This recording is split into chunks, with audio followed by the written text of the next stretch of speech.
আসসালামু আলাইকুম। BD news চ্যানেলের নতুন ভিডিওতে সকলকে স্বাগত জানাই যারা দেখছেন এই ভিডিওটি বিভিন্ন দেশ থেকে। 2024 সালে অভিবাসীদের জন্য আজকের দিনটি একটি সুখবর হতে পারে। আমরা যখন এই ইনফরমেশনগুলো প্রচার করছি আমরা মনে করি এর বাইরে ঠিক আজকে ভালো কোনো খবর পায়নি।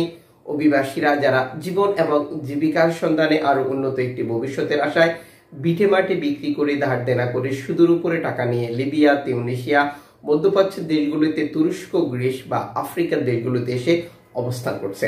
এই লোকগুলোর মূলত উদ্দেশ্য হচ্ছে ইউরোপে যাওয়া, নিজে ভালো থাকা এবং পরিবারকে ভালো রাখা। এই ভালো থাকতে গিয়ে বা পরিবারকে ভালো রাখতে গিয়ে বহু মানুষ নিঃস্ব হয়েছে, বহু মানুষ চলে গেছে না ফেরার দেশে, আর কখনোই ফিরবে না। বহু পরিবার পথে বসেছে। তারপরেও এই স্বপ্ন বা এই পথ চলা থেমে নেই অভিবাসীদের। লিবিয়াতে, তিউনিসিয়াতে অবস্থানরত বা বর্তমানে মধ্যপ্রাচ্যে অবস্থানরত যারা লিবিয়া, তিউনিসিয়াতে যাবে, বৈধভাবে না যেতে পারে, অবৈধভাবে ইতালিতে যাওয়ার স্বপ্ন নিয়ে, তাদের জন্য নিঃসন্দেহে একটি বিশাল সুখবর। ইতালির সরকার আলবেনিয়ার সাথে যে চুক্তি করেছে সেই চুক্তি অনুযায়ী মে মাসেই শরণার্থীদেরকে আলবেনিয়াতে পাঠানোর কথা ছিল। এই প্রক্রিয়া আপাতত স্থগিত হয়েছে। গতকাল ইতালির আনসার প্রতিবেদন অনুযায়ী আপাতত আলবেনিয়াতে ইতালি কোনো লোক পাঠাচ্ছে না।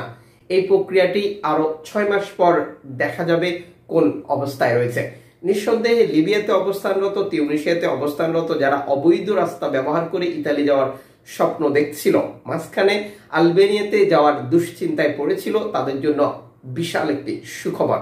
আর এই সুখবরটি তখনই সফল হবে যখন লিবিয়া বা তিউনিসিয়াতে অবস্থানরত একজন বাংলাদেশি বা বিভিন্ন দেশের অভিবাসী ইতালিতে প্রবেশ করতে পারবে।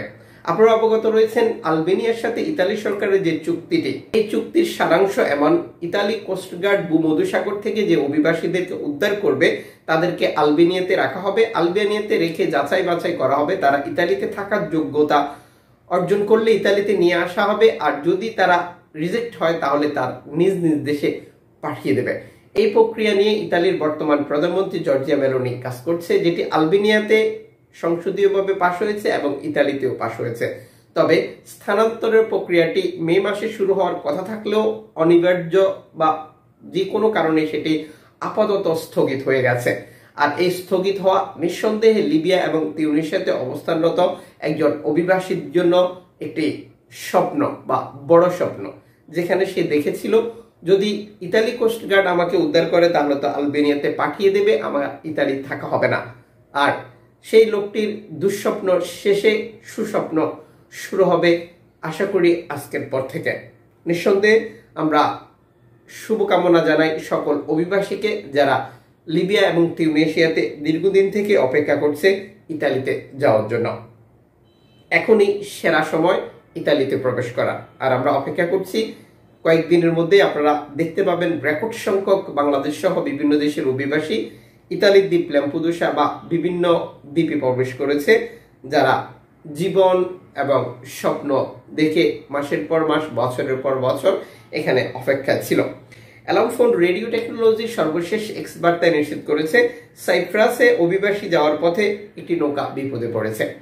মধ্যপ্রাচ্য সংকটে বর্তমান অভিবাসীরা সাইপ্রাসের দিকে যাচ্ছে। এই সাইপ্রাসের দিকে যাওয়ারও কিছু কারণ হচ্ছে আলবেনিয়া, তা আপনারা আন্দাজ করতে পারছেন। যারা এই সকল ইনফরমেশন গুলো জানেন বা বুঝেন আশা করি আপনারা ক্লিয়ার হয়ে গেছেন।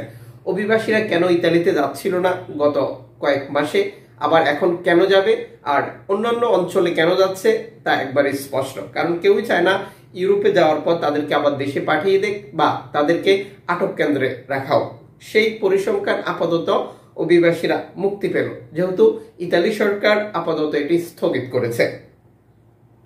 এদিকে তথাকথিত লিবিয়ান কোস্টগার্ড, যাদেরকে ইতালি কর্তৃপক্ষ টাকা দিয়ে সহযোগিতা করছে, এই লিবিয়ান কোস্টগার্ড ভূমধ্যসাগরে অভিবাসীদের বিরুদ্ধে জমদূতের মতো আচরণ করছে।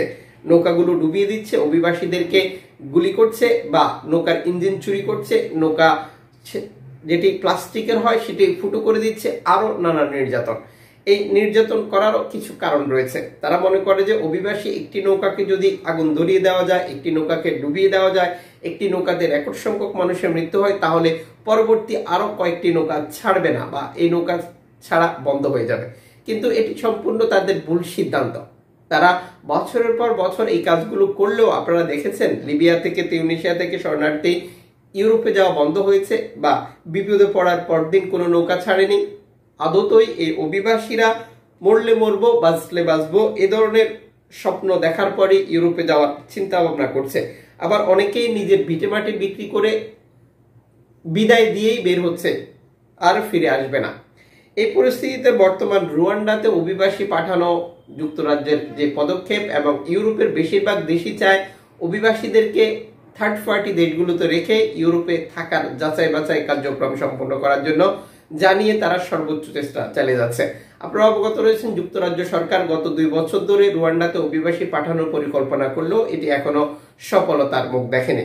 এদিকে ইতালির আলবেনিয়াতে পাঠানোর ব্যাপারটি আদৌ সফলতার মুখ দেখবে কিনা সেটির জন্য আমাদেরকে অপেক্ষা করতে হবে।